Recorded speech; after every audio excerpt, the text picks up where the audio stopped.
নবীর বিরুদ্ধে কথা বললে তরবাল দিয়ে দাঁড়িয়ে যেত, বলবেন না সুবহানাল্লাহ? এত বেশি ভালোবাসতেন। সে ওমর বলছে কি অন্যায় করেছো? কারণ এত রাগী ছিল ওমর, যে রাস্তা দিয়ে হেঁটে হেঁটে যেতেন ওই রাস্তা দিয়ে শয়তান যেত না। সুবহানাল্লাহ, বলবেন না সুবহানাল্লাহ? এক মাতাল মদ খেয়ে খেয়ে যাচ্ছে আর মনে মনে নিয়ত করছে আল্লাহ সবার সঙ্গে দেখা হোক, ওমরের সঙ্গে যেন দেখা না হয়। এখন যেখানে বাগের হয় সেখানে সন্দেহ হয়। হ্যাঁ, যেতে যেতে ওমরের সঙ্গে দেখা। ওমর বলছে তুই কি দিয়ে যাচ্ছিস? মদে বোতলটাকে বগলে টিপে ধরেছে, আল্লাহ তুমি এবার মতো বাঁচিয়ে দাও আল্লাহ, আর কোনোদিন মদ খাবো নি আল্লাহ, নাহলে ওমরের হাতে আজ আমাকে মরতেই হবে। ওমর বলছে তুই কি দিয়ে যাচ্ছিস? বলছে না হুজুর কিছু নয়। মাতা মনে মনে খালেস অন্তরে তওবা করছে, আল্লাহ তুমি যদি এবারের মতন আমাকে ওমরের কাছ থেকে বাঁচিয়ে দাও, আল্লাহ আমি জীবনের মতন মদ খাওয়া ত্যাগ করে দেব। মাতা আল্লাহর কাছে ফরিয়াদ করছে, আল্লাহ তুমি মদকে দুধে পরিণত করে দাও। ওমর জিজ্ঞেস করছে তুই বগলের মধ্যে কি টিপে রেখেছিস? বলছে না কিছু নয়। দেখা জোর করে বোতলটা দেখে, আল্লাহর হুকুম মদের বোতল দুধে পরিণত করে। সেই ওমর যুবককে বলছে কি অন্যায় করেছো বলো? বলছে হুজুর আমি বিরাট অন্যায় করে ফেলেছি, আমার গুনাহ মাফ হবে? বলছে চলো আমি আপনাকে বলবো না, আপনি আমাকে নবীর কাছে নিয়ে চলে, আমি রাসূলের কাছে যাই, নবীর কাছে যে আমার গুনার কথাগুলো বলবো, নবী যদি আমাকে তাড়িয়ে দেয় আমি আর এই মুখ কাউকে দেখাবো না, চলেন নবীর কাছে নিয়ে চলেন। হযরত ওমর যুবক ছেলেটাকে সাথে করে নিয়ে আল্লাহ রাসূলের হুজরা মুবারকের দিকে চলে গেলেন। খুব খেয়াল করে শুনেন আমার ভাইগুলো, আমি যুবকদেরকে অনেক ভালোবাসি। আমার ভাইরা খবরদার, যদি এরকমও পাপ হয়ে থাকে আমরা আল্লাহর কাছে মাফ চাইলে আল্লাহ মাফ করে দেবে। জোরে বলবেন না? তাহলে যুবক ছেলে রাসূলের দরবারে, হযরত ওমর যুবকটাকে নিয়ে রাসূলের দরবারে চলে গেলেন।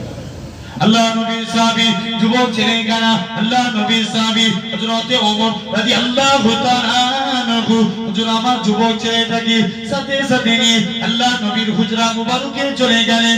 ও যুবকেরা, আল্লাহ নবীর দরবারে গিয়ে সালাম গানা দিতে লাগে, আসসালাতু ওয়াসসালামু আলাইকা ইয়া রাসূলুল্লাহ হাবিবাল্লাহ। আল্লাহ নবী সালামের উত্তর দিলেন, ওগো বাবা যুবক কি জন্য তুমি সালাম দাও? যুবকটা কাঁদে আর বলে ইয়া রাসূলুল্লাহ হাবিবাল্লাহ।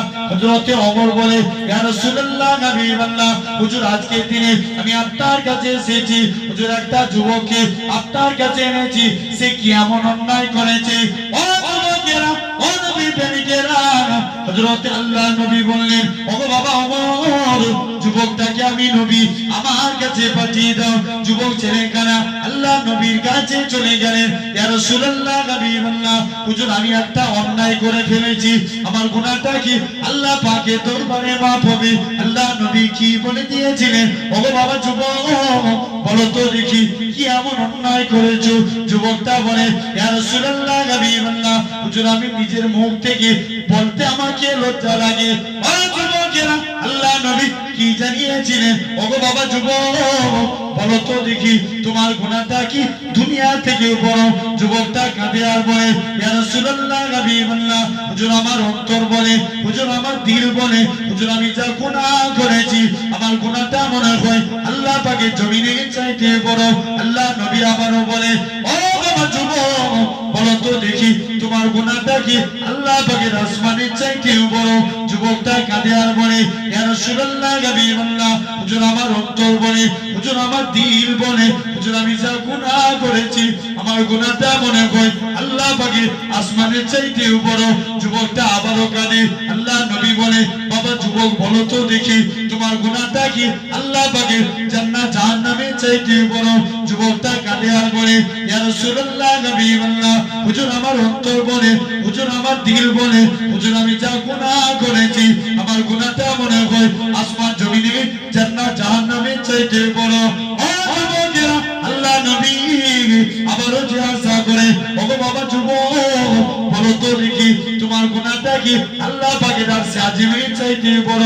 যুবকটা কাঁদে আর বলে ইয়া রাসূলুল্লাহ হাবিবাল্লাহ, হুজুর আমি যা গুনাহ করে ফেলেছি, হুজুর আমি যা অন্যায় করেছি আমার গুনাহটা মনে হয় আরশে আজিমের চাইতে বড়। আল্লাহ নবী আবারও কি জানিয়েছিলেন? বাবা কি এমন অন্যায় করেছো বলো? যুবকটা কাঁদে আর বলে, ইয়া রাসূলুল্লাহ হাবিবাল্লাহ, প্রতিদিন মানুষকে কবরস্থ করা হয়, কবর দিয়ে যখন যে যায় বাড়ি ফিরে চলে যায়, আমি কবরের ভিতরে প্রবেশ করে যাই, কাফনখানা খুলে সেটাকে বিক্রি করে জীবিকা নির্বাহ করি। ও যুবকেরা, আল্লাহ নবী কি জানিয়েছিলেন? ও বাবা যুবক, তুমি আল্লাহর কাছে ক্ষমা চাও, আমার আল্লাহ তোমার জীবনের গুনাহটাকে ক্ষমা করে দিবে। যুবকটা বলে, ইয়া রাসূলুল্লাহ হাবিবাল্লাহ, এর থেকেও আমি বড় অন্যায় করে ফেলেছি। কি এমন অন্যায় করেছে বলো? ইয়া রাসূলুল্লাহ হাবিবাল্লাহ, গতকাল একটা কোরআনের হাফেজা মেয়ে ছেলে ইন্তেকাল হয়ে গিয়েছিল। যে মেয়েটাকে দেখার জন্য মদিনার শিল্পপতি ছেলেরা লাইন দিয়ে দাঁড়িয়ে থাকতো। ইয়া রাসূলুল্লাহ হাবিবাল্লাহ, প্রতিদিনকার মতো তার আত্মীয় স্বজনেরা যখন কবর দিয়ে চলে গেল, হুজুর আমি তার কবরের ভিতরে কবরের মাটিখানা সরিয়ে দিয়ে কবরের ভিতরে প্রবেশ করে গিয়েছি, কাফনখানা খুলে নিয়ে হুজুর আমি যখন কবর থেকে উঠে যাব, ইয়া রাসূলুল্লাহ হাবিবাল্লাহ, হুজুর আমি ইবলিসের চক্রান্তে পড়ে গেলাম। ইবলিস আমায় বলতে লাগে, ওরে বোকা যুবক, তোর মতো কি এত আহাম্মক কেউ আছে যে মেয়েটাকে দেখার জন্য মদিনার শিল্পপতি ছেলেরা লাইন দিয়ে দাঁড়িয়ে থাকতো? আজকে তুই সেই মেয়েটাকে একা ছেড়ে দিয়ে পালিয়ে যা। খবরদার খবরদার, এরকম সুযোগ পাবি না।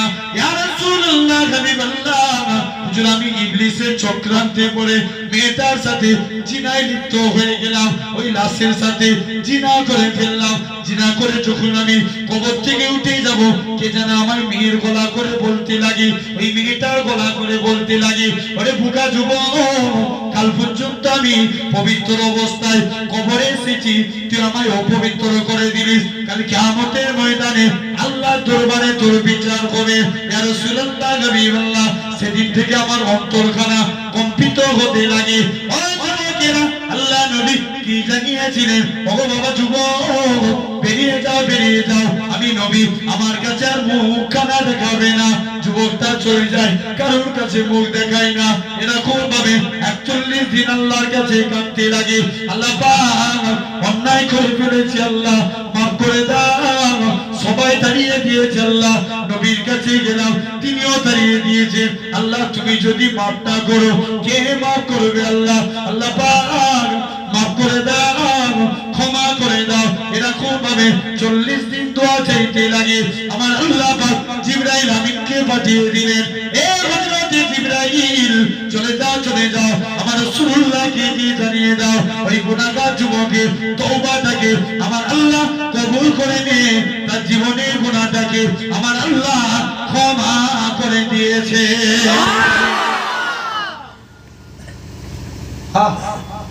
ভাবেন তাহলে আজকে চিন্তা করা লাগবে আল্লাহর কাছে, তুমি খালেস অন্তরে তওবা করো, বলেন ইনশাআল্লাহ। তাহলে আজ এই নবিয়ানা মাহফিলে আমরা বসেছি, নেতা চিনবো, আমল করব, বলেন ইনশাআল্লাহ। এটা নবী দিবসের মাহফিল না, নবীর আলোচনা অবশ্যই আপনাদের কাছে পড়বে। কেননা যে নেতাকে আল্লাহ কত বড় মাকাম দিয়েছেন, কত বড় ইজ্জত দিয়েছে, এখন বলো নেতা চিনে আমল করতে হবে, চিনা ভুল করছে, নেতা না চিনে আমল করলে কোনো লাভ হবে?